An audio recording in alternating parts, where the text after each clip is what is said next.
Welcome back, everybody, to Total Nonstop Impact. Impact Talk for Impact fans, Throwback Edition. This is Trent Love, my co-host, J-Bone. J-Bone, say hello to the people. Good day, everyone. This is good day indeed. It's noon on not a Monday. A normal time, is it? Not at all. It is literally day. And guys, I struggled today with lighting the room for day. I don't know what to do. Jay was helping me out. It was a struggle for me. Jay's got I imagine your room doesn't have windows, the one you're in. No, it looks like a pretty well lit.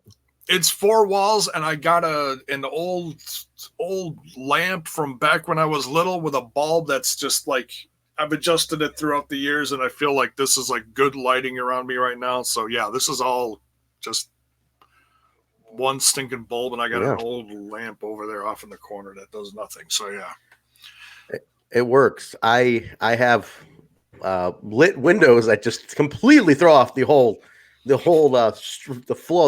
the chi of the room, because I don't know what the hell to light it with. I am struggling, but I think it looks okay right now. I think I'm doing all right. You look fabulous as usual. It's just funny because everything behind you is completely lit up. Yeah. I tried. I turned all the lights on in the room. I don't know what I was doing, man, but I gave it a shot. So we'll see how it all works out, because otherwise I'm struggling. But it's all good, dude. We're here, guys. Awesome.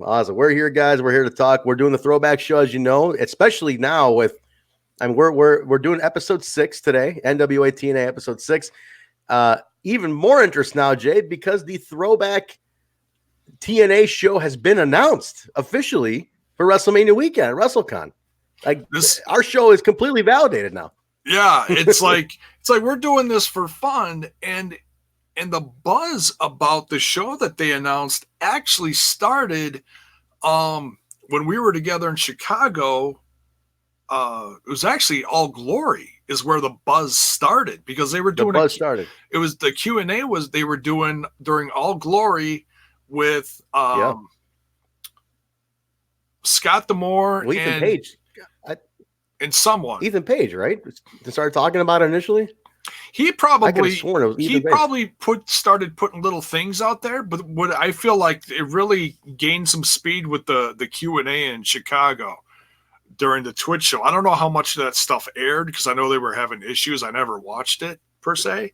Yeah. But Don Callis put it out there. He's like, hey, how about we do a one night only, bring back TNA for one night? The crowd was like, yes. And, and then we started doing these, and they just announced it. Let me bring up share a little screen-a-rooney here. While you're doing that, I'll say hello to everybody in the room. Hakeem Fullerton, Humble Beast, Eric DeHuff, Mir Neeson. The gang's all here early. Guys, I know that weird time slot. I'm off work today. It's a federal holiday, Martin Luther King Day today, so we're all celebrating Dr. King, and they give us the day off at work.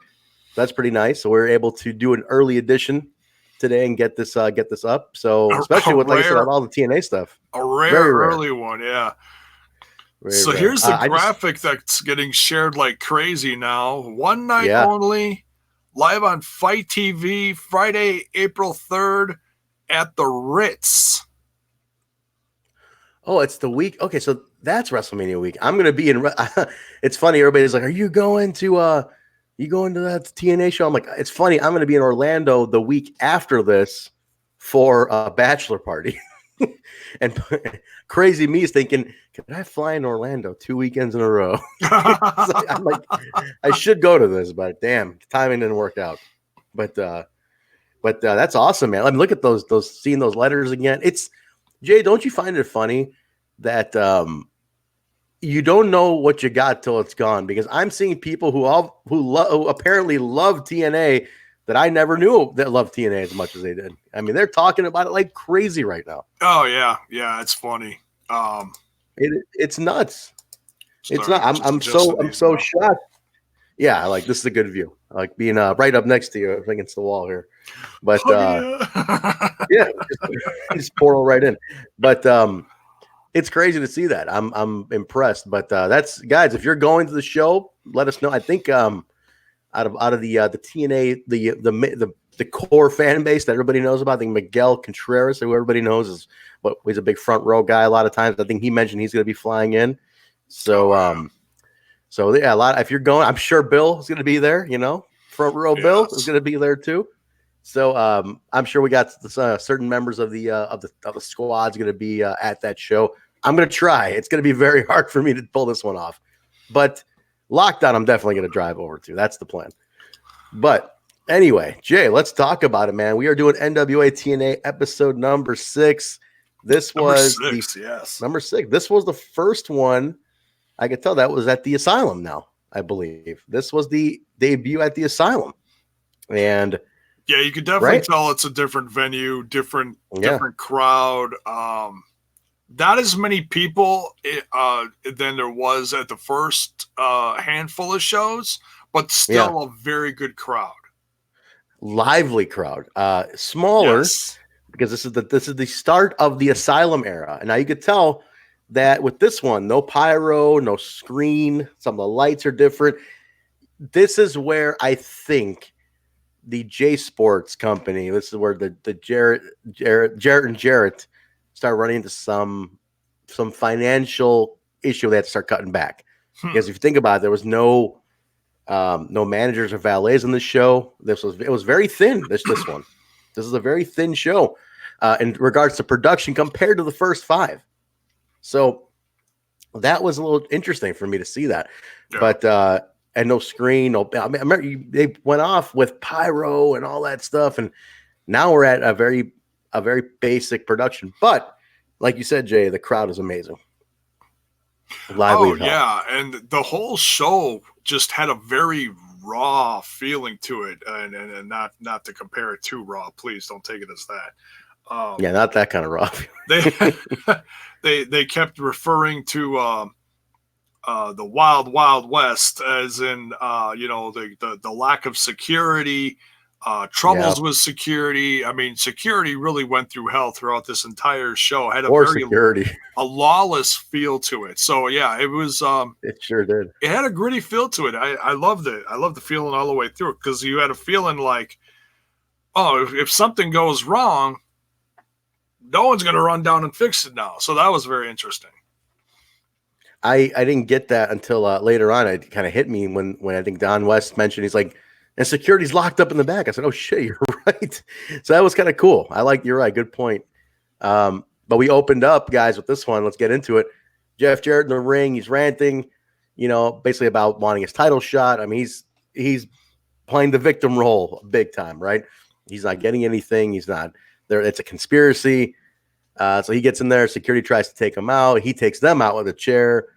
He's making a case for himself about that he should have a NWA title shot, and he's going to attack anybody who gets in his way, and he's not leaving the building till he gets one. I mean, it is peak Jarrett for these first 6 episodes, man. I did realize, but I'm looking back, I'm like, they really made him a focus, Jay.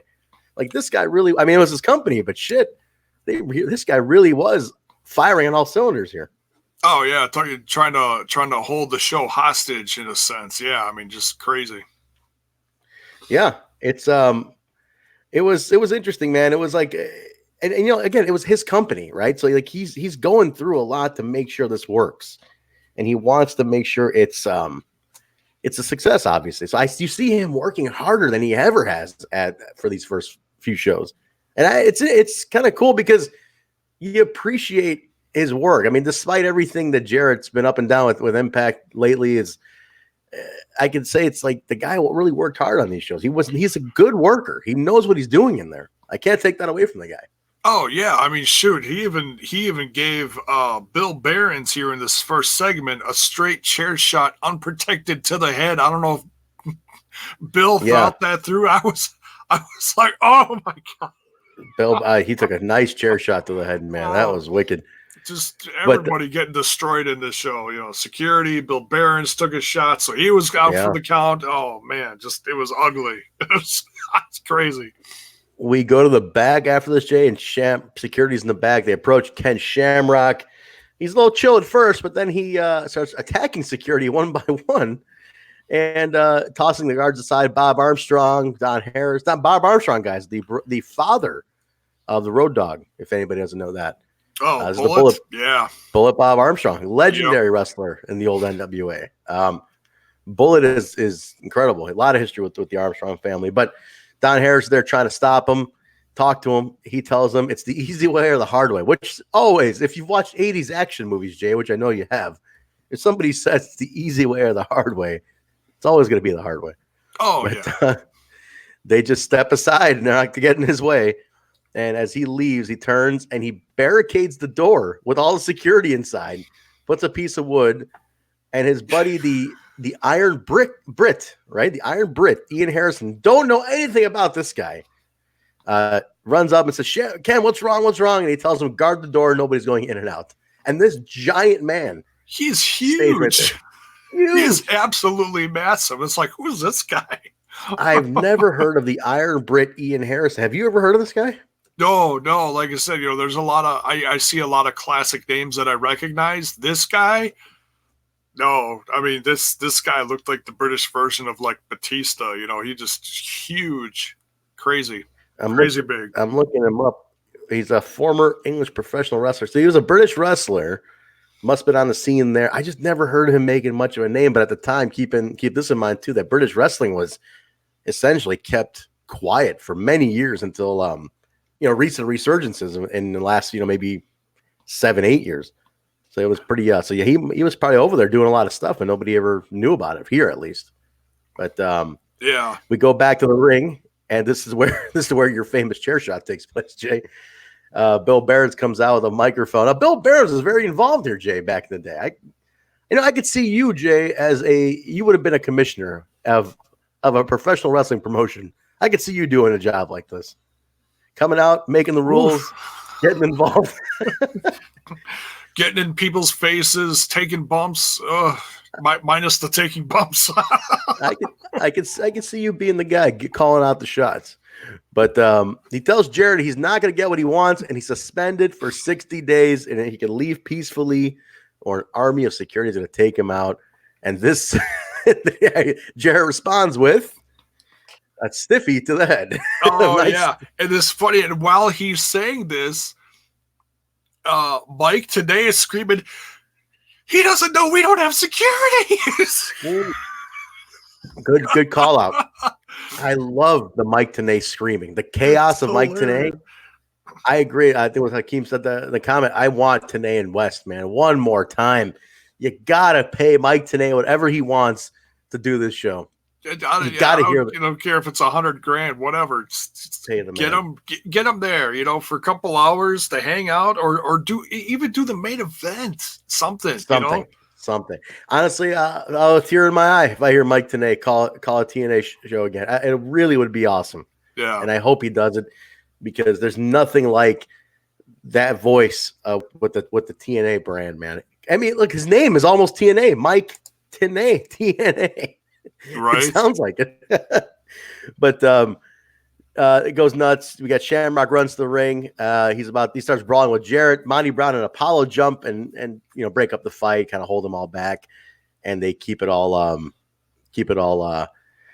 civil for the time being. Oh yeah. But Jarrett still gets a chair shot in on Shamrock. So it was he still got one in, gave a face off with Brown and Apollo, and Brian Lawler and K-Crush come out to settle Jarrett down. So you got heels, faces. I love it. Old school heels, faces type of thing. Good guys, bad guys. And Jarrett leaves. So then we finally get an open. that was an opening segment. We finally get a welcome from Don West. Like Wild West opening. Yeah, that was nuts. So Jay, I got to go to the Asylum last January, about a year ago. And it was cool because what I like seeing here, and you'll see it as we go on, guys, is that this is the first show of the Asylum, right? And you see like the crowd's bleachered, not, the crowd's it's a rounded out room, not overflow capacity. As these go on, you start seeing them open more seats. The crow's nest starts opening up. There's more seats behind the commentators. There's a big set of bleachers. The floor concession side, it starts expanding. When I went for Homecoming, Jay, it was packed. So that's where you'll start to pay attention to the crowd here. Yeah. I'm going to tell you. And then watch as it grows, because as that buzz starts getting out there, people are like, oh, yeah, TNA. And they started going to this. It's interesting. Yeah. It is such a cool little building, and it's sad that it's gone. But you know, so it is. But all right, man, we get the opening here. We got the we're getting a little preview of what the show is. Now we kick off, Jay. I know you like this match. I know watching this match, I know Jay Bone was a fan of this opener. Oh, amazing Red and low key. The debut of Amazing Red. First time seeing Red. Unbelievable. Isn't that cool?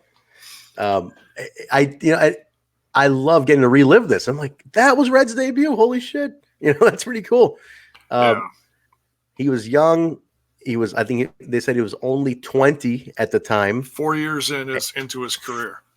4 years into his career, only 20 years old, and he was a little shy. He's a kid. He's 20 years old. I mean, shoot, he's a kid. He's coming out and doing the basic poses and stuff and all that. But it's like, man, you forget how young the guy was. He was a young kid. So, and against Low Key, who was a damn monster. So, even then, opening match, man. But Jay, what'd you think about this one? I think this was great. It was about 7 minutes, and Low Key got the win. These two tore it up, and the kicks they were giving each other, just unbelievable. Unbelievable. You know, and to see, and I know Amazing Red. Correct me if I'm wrong. He retired for a bit, and now within this last year, he's been kind of doing some fantasy bookings and getting some last licks in his career.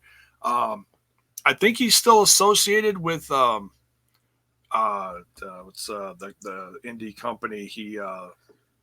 House of Glory. He went back to him. Yeah. He had sold his share of it. He owned part of it. He sold his share, which I think is now owned by Master P, the former rapper. Owns a red share of, which is so random. But Master P owns a red share of it. But Red went back. I talked to him. Actually, let me show you guys something now if you can see this. And I can't, this is just a basic way of putting it out there. But if you guys can see that, that's me and the nurse. We met Red a couple weeks ago. Very good pick, yes. Isn't that cool? We met Red a few weeks ago here in Chicago, and I talked to him about that, and he said that he left House of Glory over some stuff, and when his student, I forgot his name, Matt something, there was a younger guy who was a House of Glory student. He got hit by a dump truck in New York. That was the big news. Yeah, he's been putting out little stuff on his YouTube channel, little tributes. It's very So he said after my student died, they talked to me and said, "Look, come home. We're all a big family here. Let's all reunite." So he's like, I went back after that. So he's reassociated with the company. He doesn't own it anymore. I think he's just reassociated with the company. So just a face. Nice, I mean, he's still a classic big name. You know, I think a lot of people still recognize him. And the fact that he's still doing stuff out there. And I've got something in my watch later list. I think it's a match. He had a match last year with, I want to say, Will Ospreay. And it's like, oh my God. Yeah, that's definitely on my to-do list, stuff like that. But watching this, go ahead. No, I was going to say, the match I met him at, he was teaming with Will Ospreay. Oh, okay. Against the Rascals. It was like maybe two of those Ospreay, Red, and Rocky Romero against the Rascals. Fantasy match for everybody, apparently, because they all wanted to wrestle Red. So, but what were you saying about this match? Oh, but just seeing him debut so young, and both these guys just so how does Josh put it? So silky smooth. It's crazy because Low Key was really young back then too, but he looked like such an older veteran at that point. He looked like he'd been doing it a long time, but he was a young guy at the time too. But still, just as he was damn good then too. He's been good for a long time. But my thought, Jay, was they're both from Brooklyn. I figured at this point they had probably crossed paths somewhere. Before. It looked like they'd worked before. I think probably Ring of Honor for sure they'd worked before. I've seen a very famous clip of them doing a bunch of move sequences in Ring of Honor. I figure they were Ring of Honor. I don't know if it was before or after this, but they definitely had crossed paths, no question about it. So that was cool, man. That was really cool. We go to the back. Jay Goldilocks is back to following Jeff Jarrett, who confronts Ian Harrison, not budging at all. That guy is an iron Brit. He's not going anywhere. And Jarrett calls him Joe Steroid and backs off. So Joe Steroid. I thought that was pretty funny. But you notice one thing I caught here, Jay. They refer to the building as the TNA arena, not the Asylum yet at this point. Did you catch that? Yeah. I think I'm guessing the Asylum is something that I'm guessing over time the fans kind of dubbed it as that. That's a guess, but yeah, Asylum sounds like something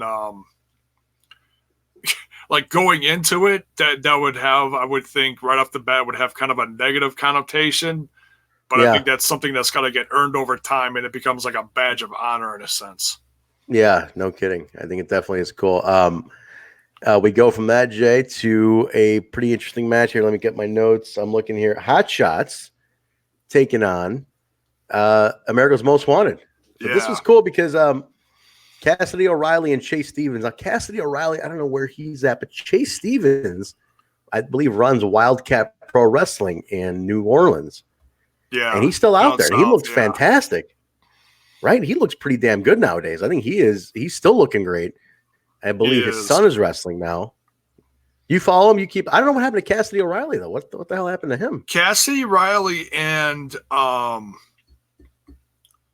Hot Shots. Okay, so this is about approximately a year ago. There was a show called Ring Warriors on, and it was booked out of the same place that Impact does shows in Vegas at Sam's Town, and it was around for like a dozen or less, something like 10 episodes. It was on WGN, and then it went away, and one of the episodes ended up on Amazon Prime, and they had a lot of people from locally and Impact Wrestling. I think part of it was funded by Aries.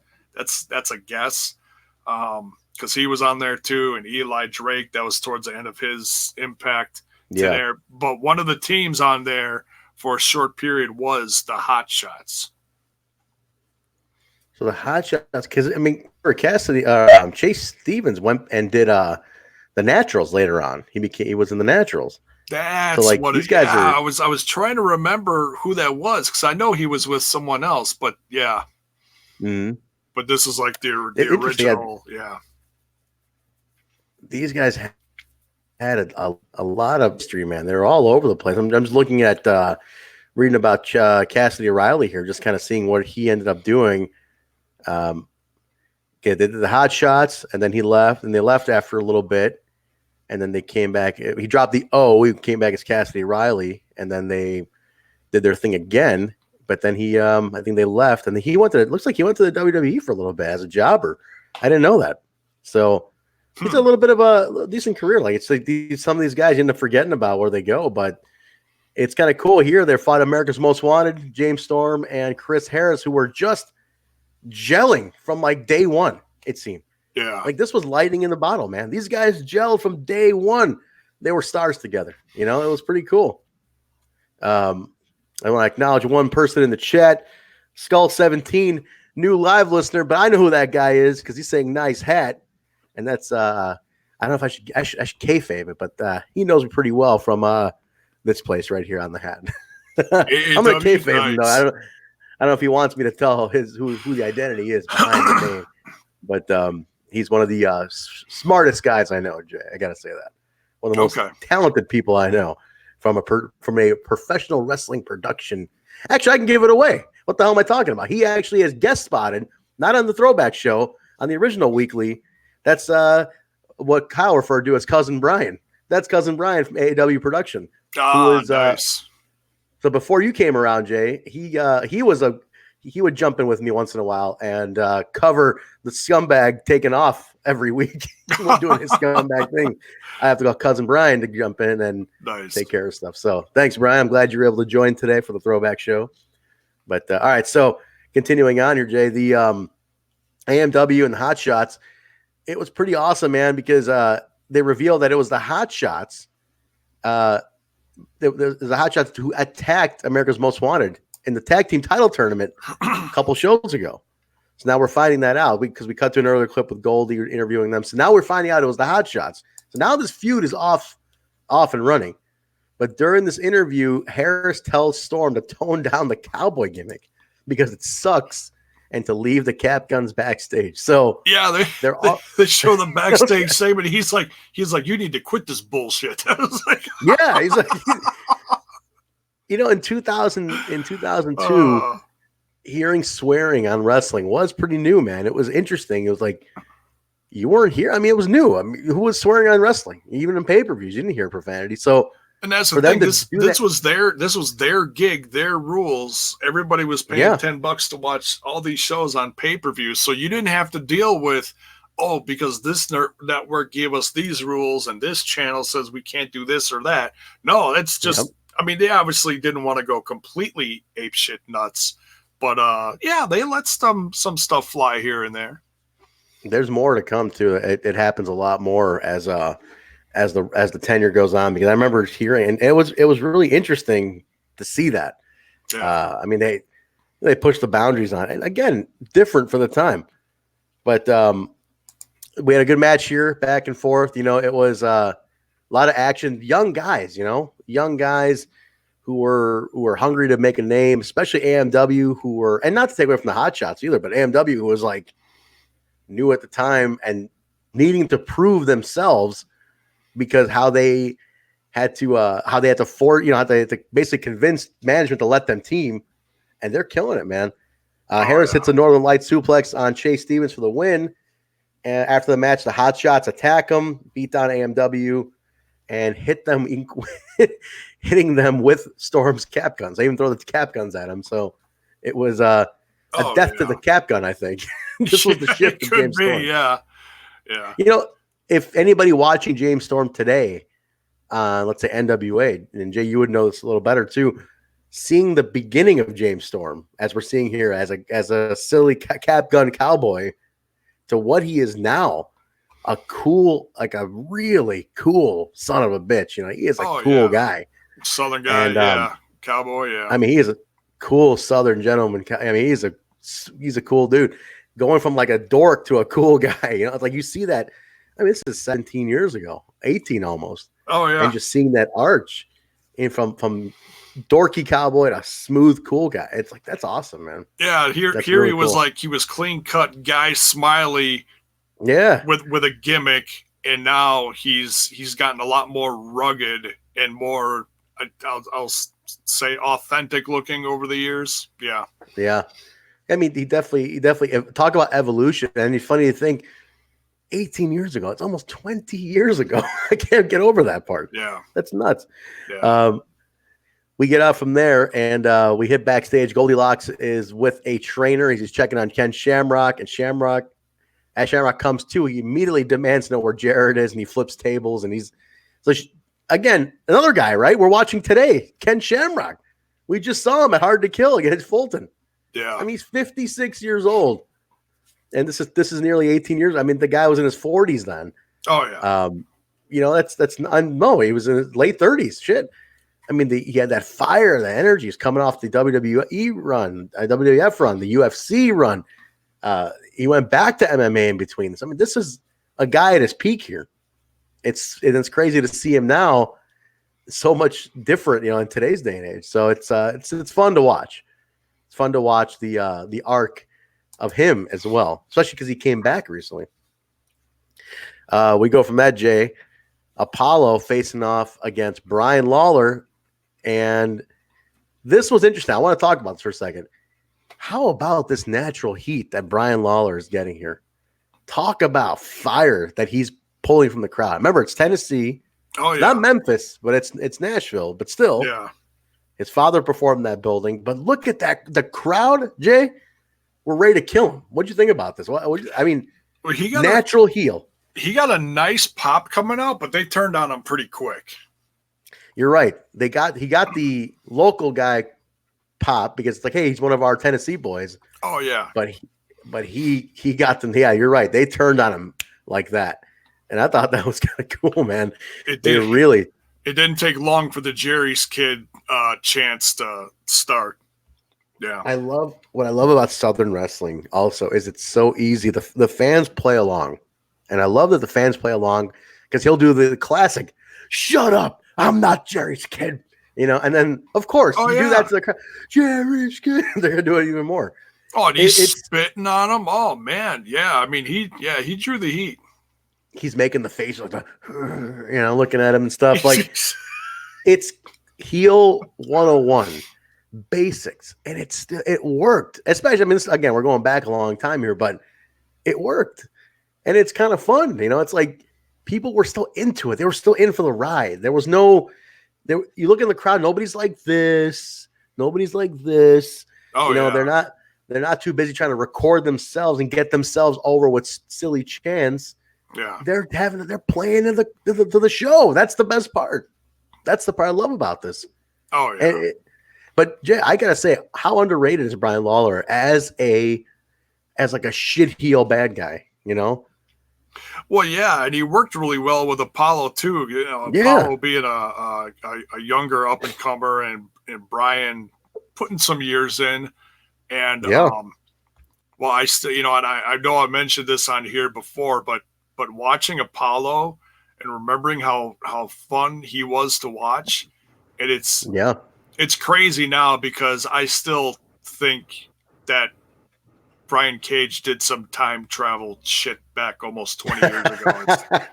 It's absolutely uncanny to see how similar he looks. It's like I know that Brian Cage used the Wolverine gimmick back in the day, but man, you'd be like, yeah, well, when you get older, some years down the road, you're gonna end up.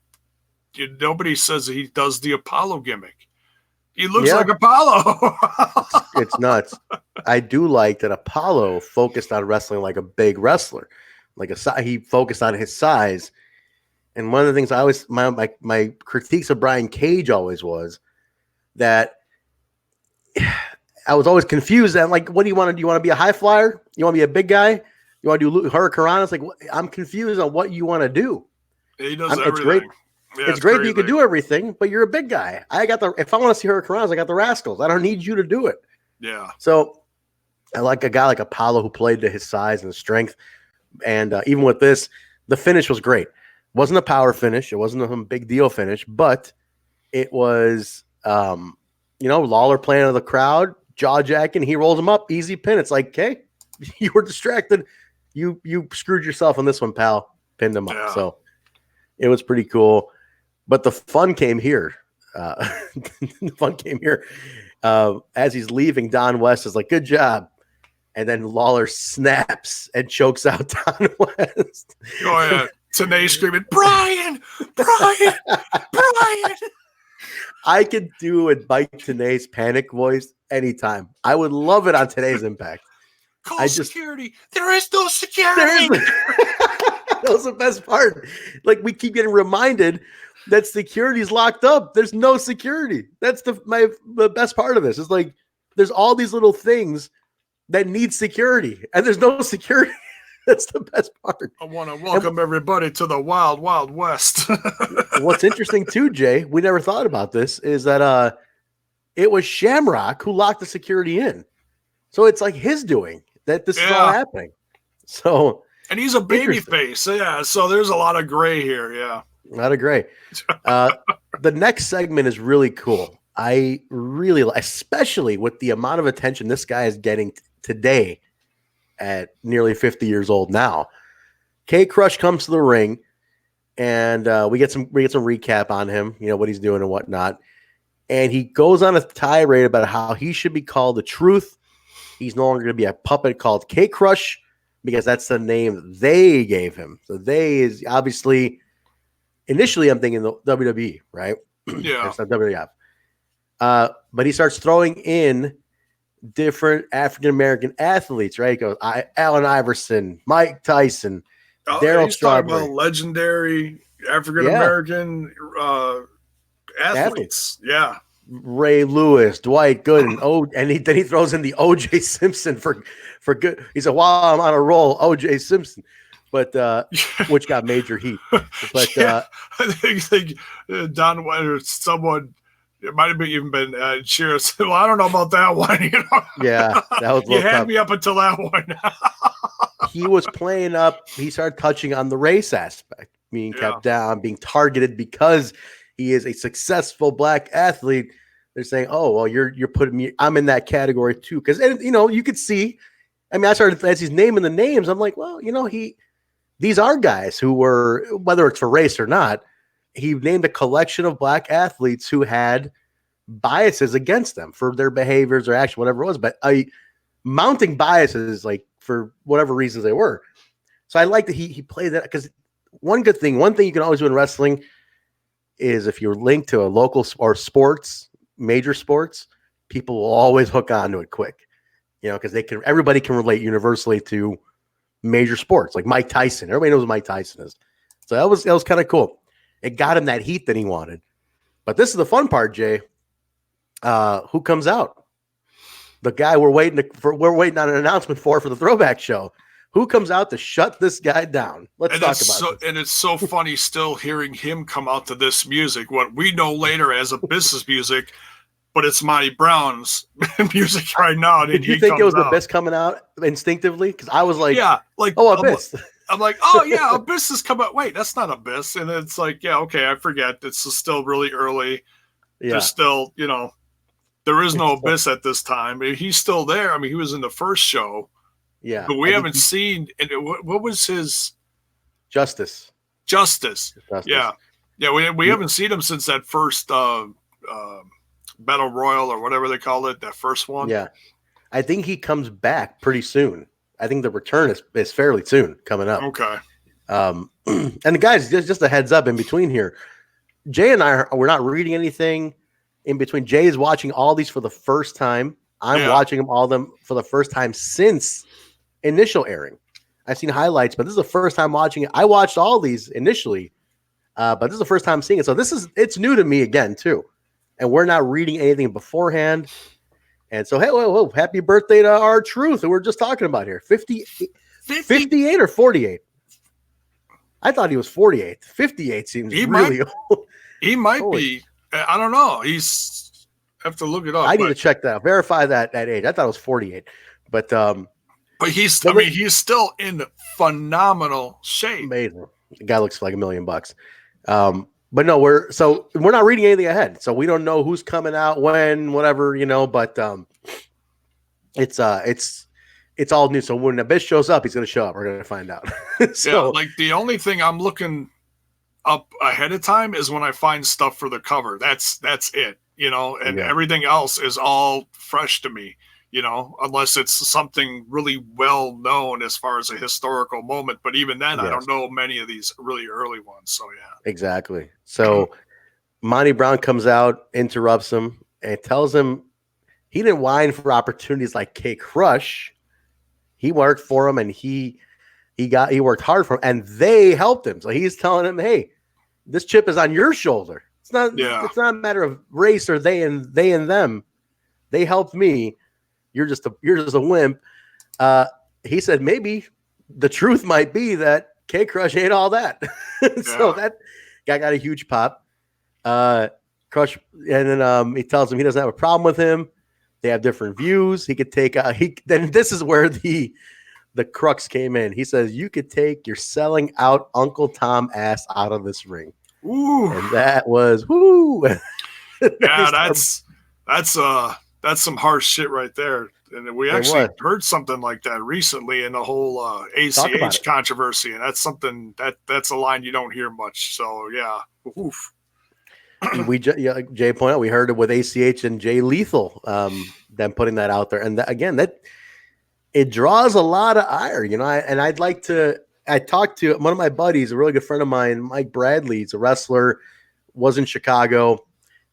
He's in New Orleans now. He's an African-American wrestler. I always talk to him about these kind of things. I say, whenever they teeter on race issues, especially in the black community and black wrestlers, how does it come off? So we always discuss that, especially with that ACH thing and whatnot.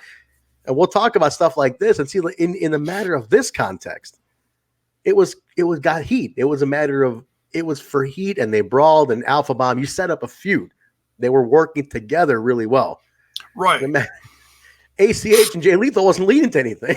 He was like vindictively calling him an Uncle Tom, you know. And it was just an ugly moment on social media. Yeah. That's the difference of yesteryear and today, right? Yeah. So I love that this feud is being set up because Monty Brown is a guy, Jay, who's getting a lot of talk lately. People are buzzing about Monty Brown today like it's 2004 all over again. Yeah. I mean, think about that. Because the one guy really wants to see is Monty Brown on this reunion show. Crazy. And Moose started dropping stuff a couple months ago on social media. Yeah. So and I think that's really started the initial, leaving the breadcrumbs out there for people to watch how this goes. We haven't seen anything since, but people are still talking about it. We're talking about it. So and now we got the announcement of the TNA show that we talked about at the top of the show. So let's make it happen. Hopefully Monty's up for it. Hopefully he's in good enough shape. Maybe he can, run a couple of rounds with somebody. Bruce. He a photo went out of him from like a year ago. Yeah, went out just recently, and he looks great.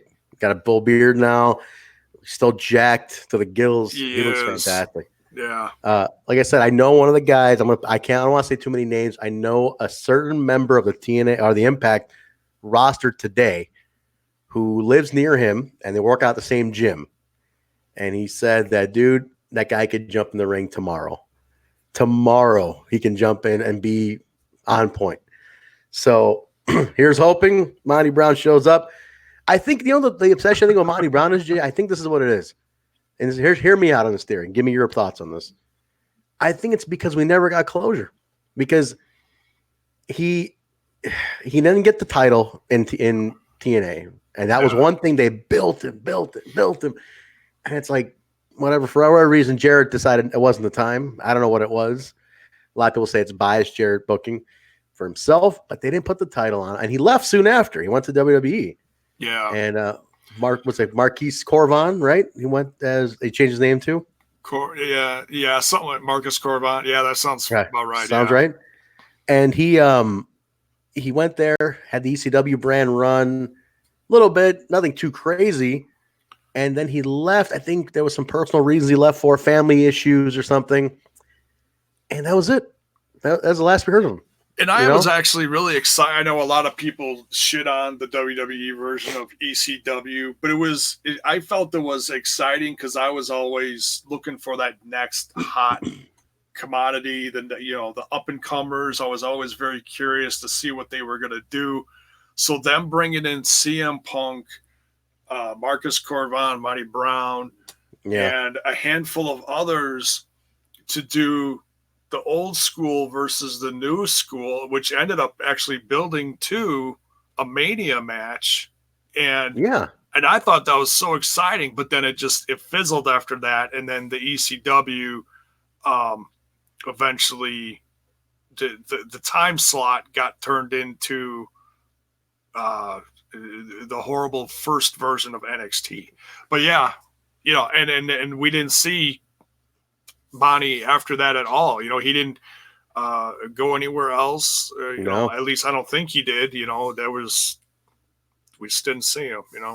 That was it. It was so it was sudden. It was like a family member just losing a family member. So suddenly, like, what happened to him? Yeah. Hakeem Ford, the great commentator, he needs one final run in wrestling, especially in Impact, so he can say goodbye to the company that made him famous. I agree. Just for closure for him. I don't think he got it. I'd love for it to happen. I think the fans I think he's going to be shocked to know how loved he is still by everybody. Yeah. And that's the cool part.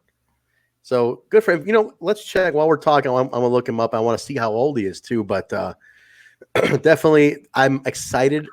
As I'm watching for the first time again, or, rewatching all this, I'm excited that to see this feud happen now. The whole Truth and Monty Brown one. I'm really excited to see it come to play. Oh yeah, yeah, and I know there's a lot of people throwing out names out there. They're making lists or fantasy bookings of who they want to see. New versus old is a very popular, thing that people are coming up with. Yeah. So we'll see, man. But he's only 49, 49 years old. He's looks like $1 million. So hey, anything's possible. This guy's a former linebacker in the NFL, played 2 Super Bowls. The guy has his shit together. He's tough as nails. I'm sure he can do it. So we'll find out. All right, Jay, let's move along here. We get a video recap of the AJ and Jerry Lynn feud, kind of, recap us where they're at. We go to a sit-down interview, Jay, between them and Mike TNA, the tag team champions. Styles, it's kind of calm, right? It's oddly chill. Styles says he respects Jerry Lynn. He sees his viewpoint, and he hopes they can continue to learn from Jerry Lynn. He's the veteran. I'm the rookie.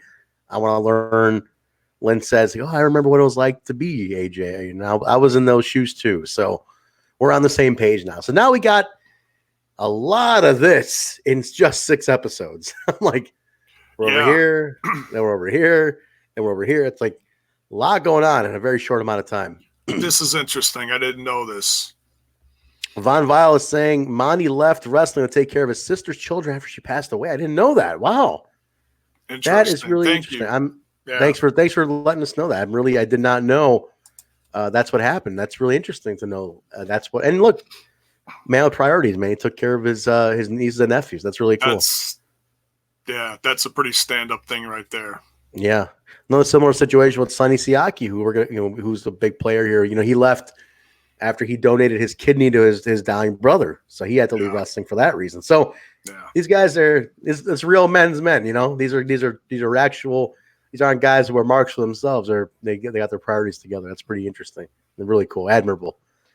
We go to the match here, Jay. Flying Elvises, and this time it's going to be Jorge Estrada and Jimmy Yang taking on the tag team champions, AJ Styles and Jerry Lynn. Why aren't you wearing your Flying Elvises jumpsuit, Jay? I thought you had one. Didn't you buy one off of Jorge Estrada? I was trying to keep that quiet. I didn't want people to know about that. Well, guys, here's the truth is, I was talking to Mrs. J Bone, and she confirmed to me that when we were off the air, he puts on the jumpsuit and walks around, and he says, "Call me the king." She goes, "No, I'm not going to call you that. Call me the king. Just until we have to go to bed. I'd like to be known as the king of this household." She says, "Get the hell out of here." And that's why Jay does late night podcasts usually. But Jay, we would love to see the jumpsuit on you. If you want to wear it with us, we're totally fine with it. It says Estrada on the back though, because he bought off Jorge Estrada. Yeah. He's signed the butt. He signed the butt. So Jay's Elvises are signed. But oh God, I wish that was true. None of it's true, but that's great. Thank you. My cat's off to the side here, looking at me like. No, the cat's looking at you like, you have a jumpsuit you never wore it in front of me. Wow, cool. But so horrible. Talk about this match, Jay. 16 minutes, long match, and nice for a title match. I love seeing that. Man. This one is so it really, I mean, they retain here first of all and foremost, but man, the Flying Elvises, Jimmy Yang and Estrada. Sonny Siaki is just a goof at ringside on the mic. Yeah, took over commentary, throwing in these weird little things about his tag team and whatever. He's really acting just goofy and eccentric. But Estrada and Yang here, oh my God, the action back and forth, and they really tear up Styles here. I mean, Styles really gets his ass handed to them. I don't know how. Incredible. I mean, they really make you think that this is going to be a short run for Styles and Lynn here. They really do. I don't know how the hell they retained here, and with the controversy and the arguing, and we see a little bit of that at the end. Well, not arguing, but Styles, looking like, confused and questioning. It's funny. Like, again, I feel like they thought, now here's my theory on this, is that they realized, like, shit, we went way too quick to the feud with these two. I mean, 4 episodes, third episode, they were already feuding. They were like tag team to feud in 2 episodes. And it's like, whoa, we gotta slow down, Hey, Sid Bones saying hello to us. Hey, how you doing, man? Go back to work. Get back to work. But here's an interesting little nugget. Monty Brown will turn 50 in April. Thank you, Eric. Crazy. Thank you, Eric. Good thing. 50 years old, and I'm sure he can still go. But I think they realized they got to scale it back. This is what they should have done to begin with. The slight agitation, where one guy steals the pin, and it's like a little bit of let's build it back to that. Yeah. For them to I'm telling you, 3 episodes they're already feuding. It's like, whoa, what are we doing? So it's like a Hollywood marriage. It's just crazy right off the bat, Off the bat. And it was like way too fast. So I think we're gonna get a better build now, is my theory here. Like I said, I can't remember. I'm gonna watch as it unfolds. But they retain the tag belts. Lynn slingshot splash on Jimmy Yang, while AJ stood on top of the turnbuckle ready for the spiral tap on Estrada. So he looked at him. Jerry makes the pin, and Styles looks at him like, what the hell? So again, yeah, no spiral tap. He's just left standing there on the top rope, looking down with this look like, okay, and he just hops off and gets his belt, and they leave. So very random. We come back to Jerry's mask. Oh my God! Oh, let's talk about that. The crimson mask. Yeah, he took that. He took that flying. What the hell did Styles do? Over the top rope, missed the Elvises and hit Jerry. Jerry turned around, so he hits him back here, and they didn't show. They showed Jerry go down, but they didn't see what he hit, and he came up completely full of blood. They were saying he hit the guardrail. I think it was Hardway. I think he Hardway cut himself. Oh, it looked, yeah. I mean, the gash was about this big on his head, but by the time he came up, it was completely red. Yeah, it was ugly. It was bad. Yeah, he definitely. It was not a cut like like a nice little slice. That was a gash, no question. Yeah, and he pouring buckets of blood, man. He looked little too deep there, Jerry. Yeah, it was bad. It was rough, man. But another lost thing. You don't see too many crimson masks nowadays. That was interesting. I love these guys. These guys, they crack me up. King of the pod, J Bone Presley. This is great. Keep those coming. Thank you very much. Disco Inferno makes his debut next in a 70s style talk show set. This is great. He looks so different. Disco is still very prominent, who's shown up on Impact Wrestling in 2018 and 19. He did spots for the company. He's been around. He's back in the fold. He's around. He does the podcast, Keep It at 100, Lions, Tigers, Bears, and Disco. He's around, very intelligent on Business Today. And this is his debut in TNA, talking about all of his accomplishments, Jay, being Pro Wrestling Illustrated's top 50 sexiest wrestlers, Wow Magazine's 34th most powerful man in sports entertainment. Playgirl, you had your chance. Helping Goldberg get his first loss, retiring Jumping Joey Maggs, beating Barry Horowitz 16 times. On national TV. On national TV. He promises to bring enlightenment to this hick town in Nashville, Tennessee, or did he call it Nashville, Alabama? I don't know if he called it Nashville, Alabama on purpose. I can't remember. I thought he did something goofy there, but the show name, oh my God. He said, I'm going to teach AJ Styles how to be a superstar instead of an acrobat. and Ken Shamrock to gain some personality. And he says, I'm going to teach Jeff Jarrett to properly speak English instead of hillbilly. So I thought that was great. And he said he's going to be starting a talk show segment called Jive Talking with Disco next week. So Jive Talking. Did you have that on vinyl, Jay? Do you have that on the record for the Saturday Night Fever soundtrack? Because I do. I'm going to decline that comment. No, I don't. So that's 2 debuts in this one, right? We got Disco and Amazing Red do their debuts in this one. He ends the segment by saying, I have spoken. I have Interesting. spoken, huh? So maybe can we say that J.J. Abrams or whoever the writer was for The Mandalorian was just maybe a Disco Inferno fan back in the day? Well, there's an interesting tie-in, a little theory. You'd be surprised at who was wrestling fans out there. Who knows? Shot back to Ken Shamrock. Maybe Disco Inferno should ask for some of that J.J. Abrams money.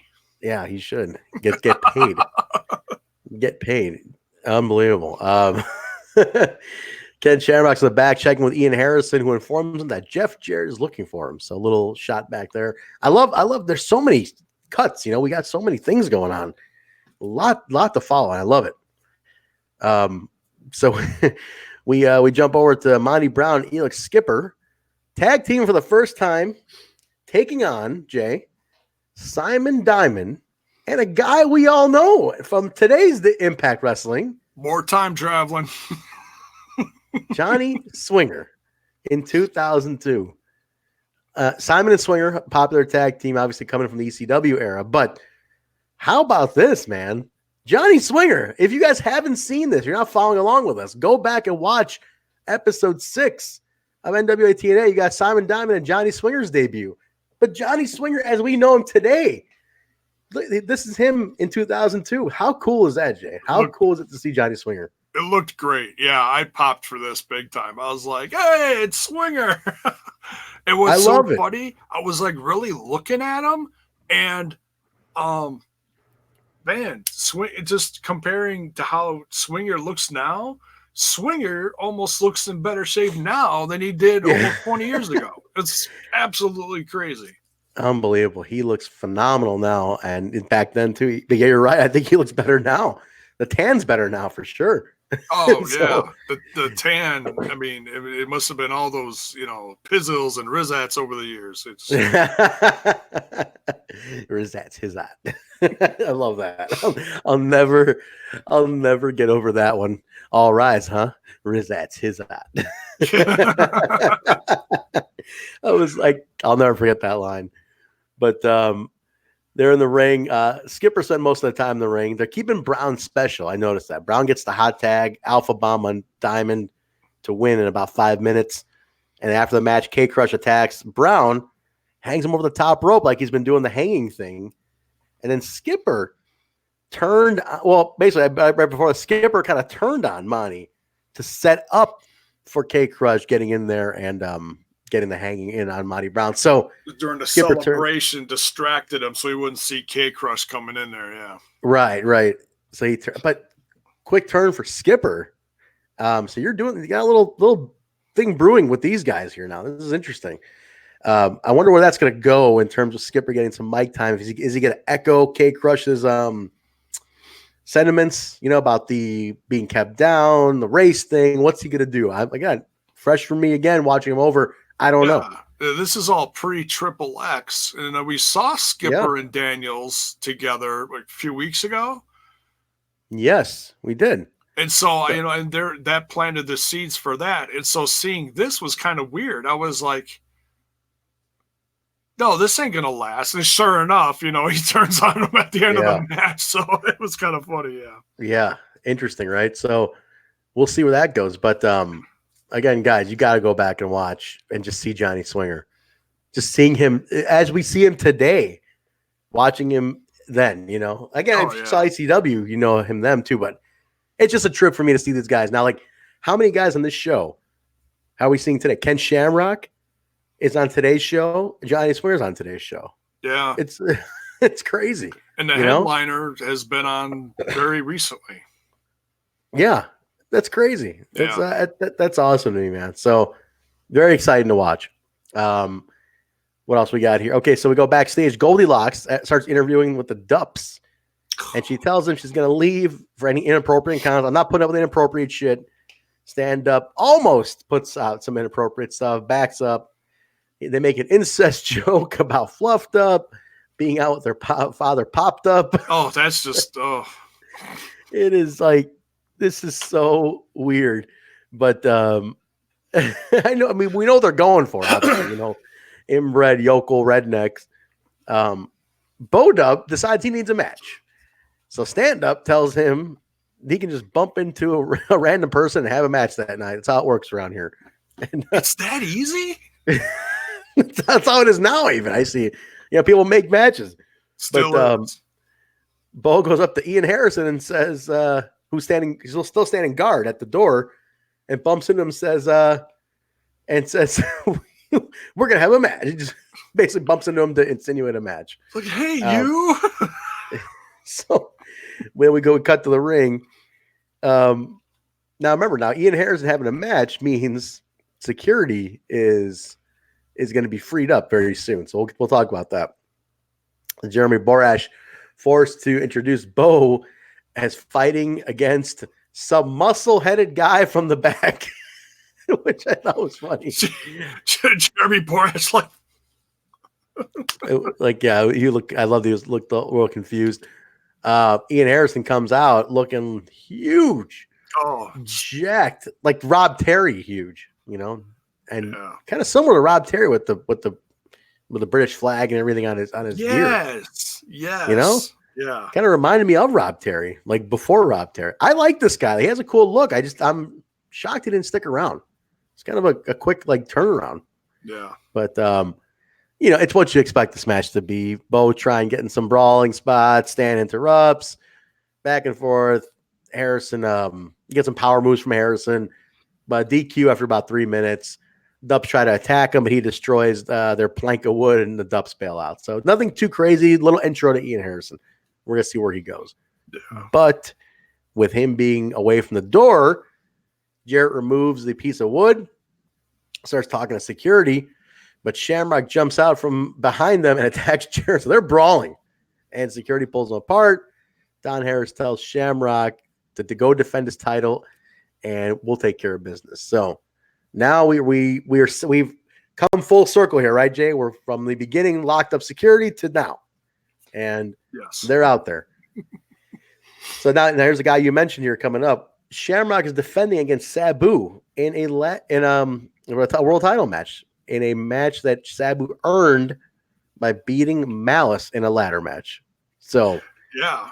And let's talk about Sabu for a second. I was very excited, and I want to throw a public shout out. Thank you to Sabu for sharing the podcast. I appreciate that. I tagged a few people in it. You know, I tried to tag some veterans that I knew were actually on this episode, and he was one of the few that shared it. So thank you, Sabu. It was very cool. I was really appreciative. I saw that too, and it came up in my notifications. I was like, "Oh wow, Sabu put the retweet out there for the show." So thank you very much. Really cool because he's in the main event. I mean, again, 17 years ago, you know, we're talking about a match he had, and it's nice to know he appreciated that. So thank you, Sabu, for that. But very cool, yeah. So Sabu and Ken Shamrock, two guys we've seen in 2019 on Impact Wrestling. How crazy is that in the main event here? Wild, right? It's so wild to see that. Maybe it's a match we'll get at. It's doable. It's possible to still have one night only. Who knows? You never know. You never know who's going to show up to this. I want to throw this out there real quick. Comment that was made out here by Hakeem. What former TNA wrestlers do you think will take part of the one-night event? I think what we should do, Trent, is have a little fantasy booking fun one night. We'll make it a special on this channel, and you know, we'll get some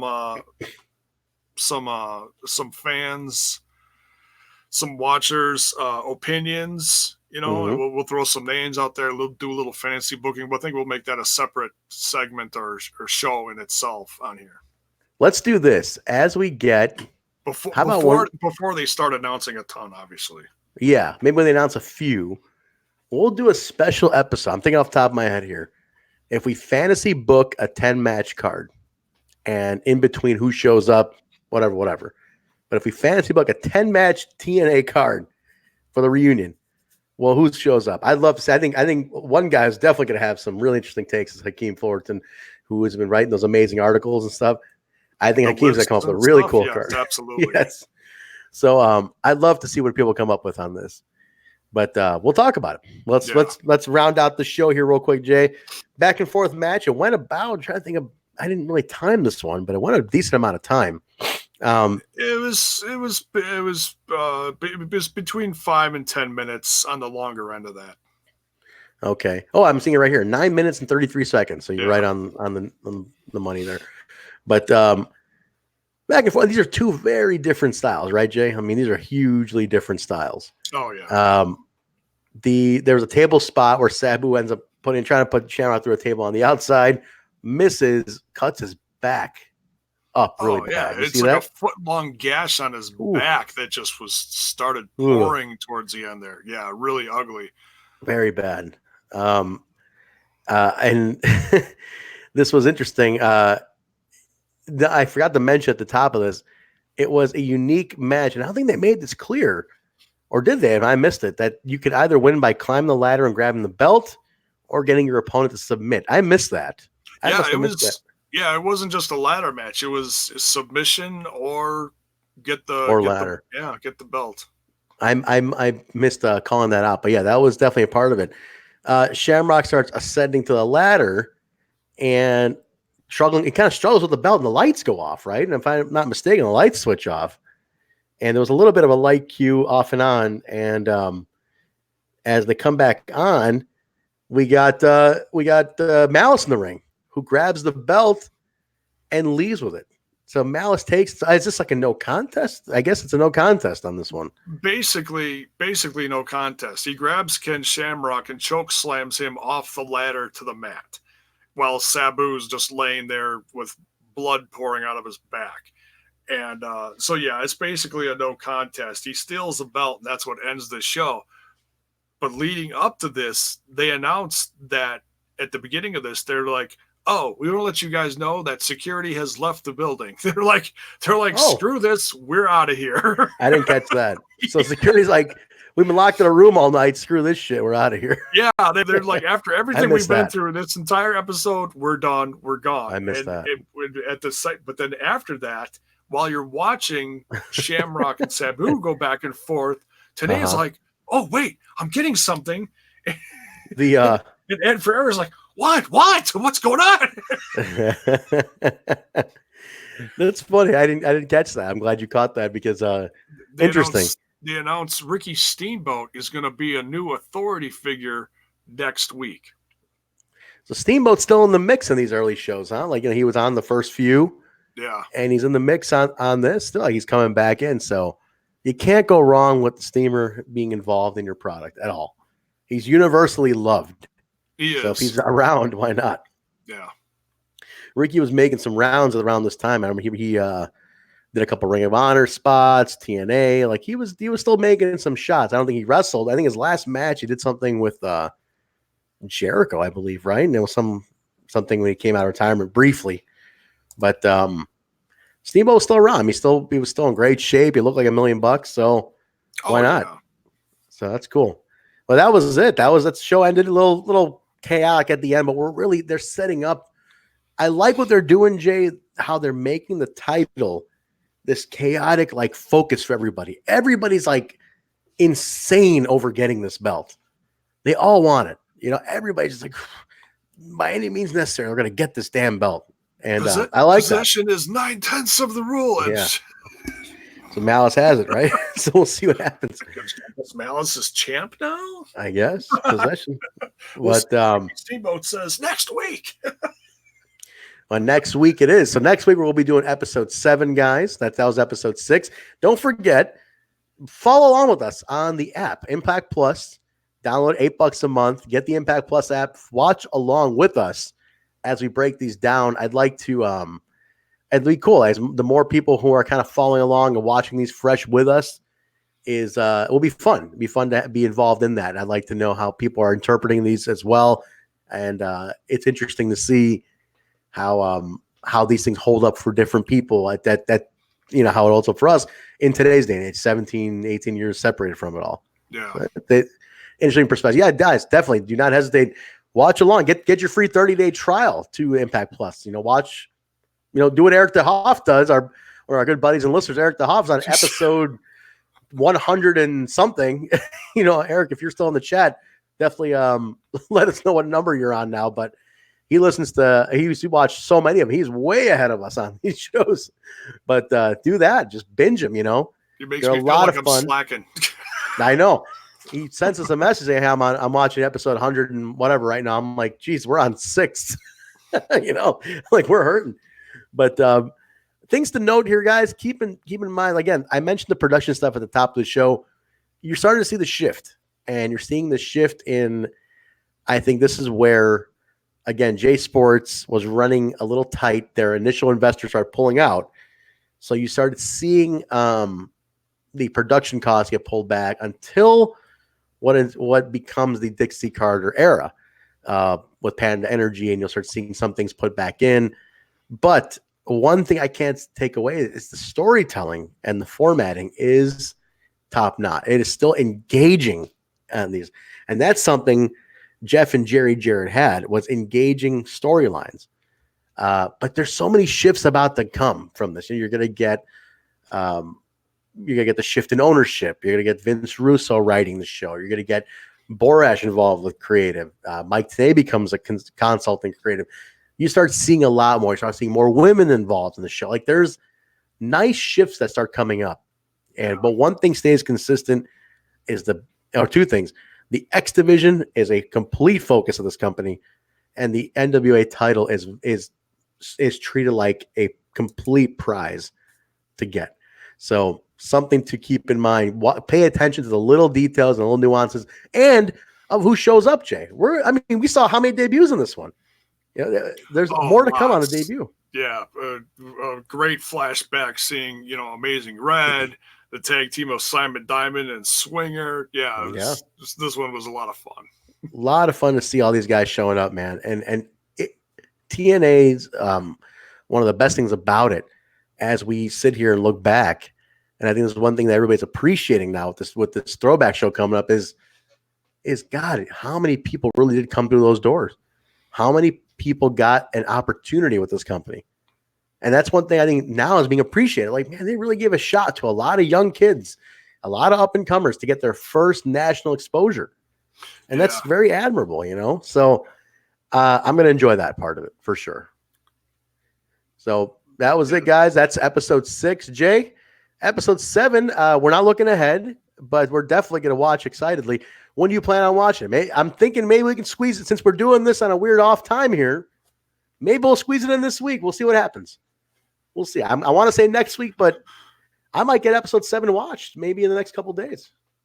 Yeah, we can do that. I mean, we got Impact tomorrow night. We'll probably review that on whenever. We're gonna check in on the old scumbag and see how he's doing, and we'll time stuff out. Yeah, I don't mind. Well, we got a request, Jay, to start having guests on the Throwback Show. People want in on this.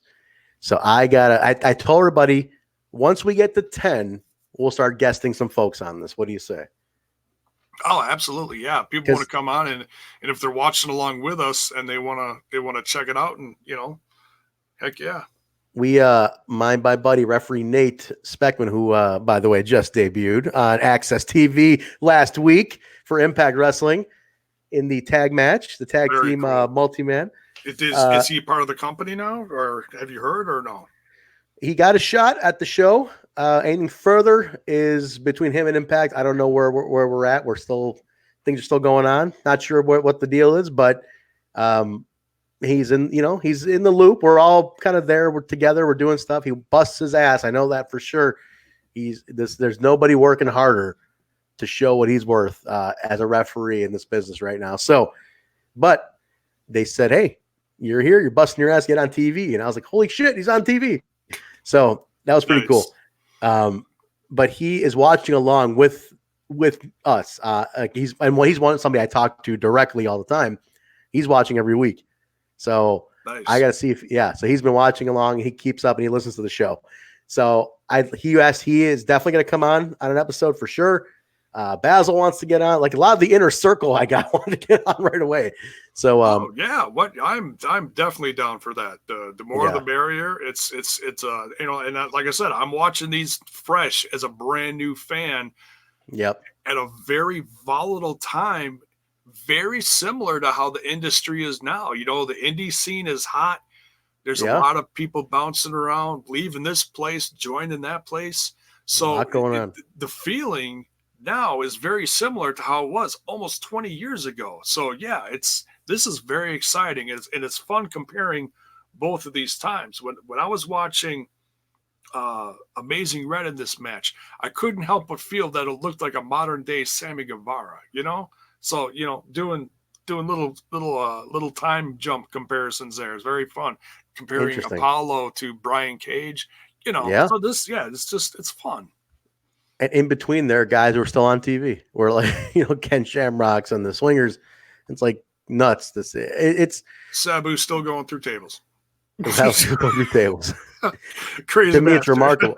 It's remarkable to see how wrestling is such a timepiece and something we relate to our time, especially when that mortality of it all. It's like, man, I was. This is 18 years ago. I mean, I was 20 years old watching this. I'm 38 years old, and I remember watching this at 20, and it's like crap. My own lifetime and my own lifespan, how much has happened since I watched this to today and all that. So it's cool, a lot of fun. So definitely, guys, I hope you're enjoying the throwback with us as well. We really are having a blast with this. Me personally, I speak for myself here. It's been a great to touch on the past and the history, what made me fall in love with Impact Wrestling. So it's a lot of fun to see that. But we're going to try to squeeze in 7 this week. We'll see how it works out, Jay. Like you said, we got the main show on the Impact Lounge that we got to review this week. So we'll work it out with schedule. I'm going to try to get 7 watched maybe tomorrow. I'll be ready to go. But guys, keep up with us. Social media. Remember, you can follow us on all social medias at We Talk Impact. If you type in We Talk Impact, one word, Total Nonstop Impact comes up on Instagram, Facebook, and Twitter. Type that in, follow us. Don't forget, guys, the podcast, the main show, the weekly review, and throwback episodes are available on wherever podcasts are found: Apple, iTunes, Stitcher, SoundCloud, Google Play, iHeartRadio, TuneIn Radio, Spotify, YouTube, on the Impact Lounge channel, or this channel, the Total Nonstop Impact channel, where we're going to start doing some exclusives, more throwbacks type stuff here. Exclusive news will be here. Main show, we're affiliated with the Impact Lounge, but cross-posted to this channel. So if you ever stumble on either one, you're going to see the current episode. So we're here. Rate, review, subscribe, get in touch with us. Feedback, always welcome. We want to know what we're doing right and wrong, what you want to see more of, what you want to see less of, timings you want us to do this at, more content you want us to do. Give us your feedback. We love it. And first and above all else, let Impact Wrestling know who the hell your favorite Impact Wrestling podcast is. God damn it. We know it's us. Let them know, guys. I want to do another thank you on this channel to some of the Impact staff that's been very supportive of us, especially Johnny Bravo, who always puts us over. He says, you guys got to be affiliated with the company. He's like, I want it to happen. He wants it to happen. I said, John, from your mouth to God's ears, it'll happen. We'll be a part of the company. So, hey, maybe they, if they get back on Twitch, they need some Twitch content. Maybe we can be the Twitch guys. So maybe we can do it. We'll find out. Who knows? All up in the air. We promise we'll keep it PG. We won't bring in any TNA. Yeah, we won't. Yeah, it's kind of. We won't bring in any TNA on the Throwback TNA show if we're on Twitch. You guys know what we're talking about. I promise I won't. Yeah, keep it on, keep it under your shirt.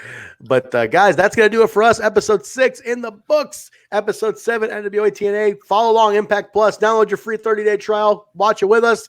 Get a hold of us, and we'll all watch it. We'll all review it together. live right here on the Total Nonstop Impact podcast. All right, guys. Jay, where can people find you? You can find me on that other little podcast called Smash This Podcast on YouTube. Smash This Podcast has been going 6 years strong now. Wow. Good for you, Jay. Up to almost 800 subs. So keep growing slowly but surely. And Smash This Podcast is available on, you can find me on Twitter, Facebook, and Instagram.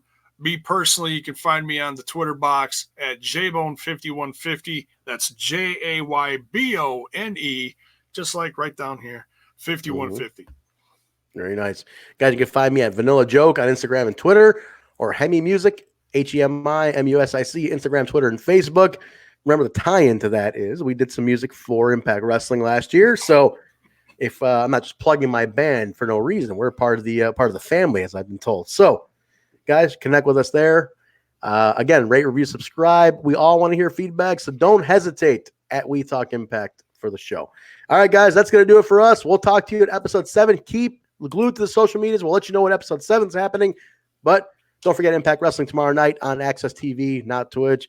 And we'll enjoy review later this week. All right, guys. Thank you very much. We'll talk to you later. See you, folks.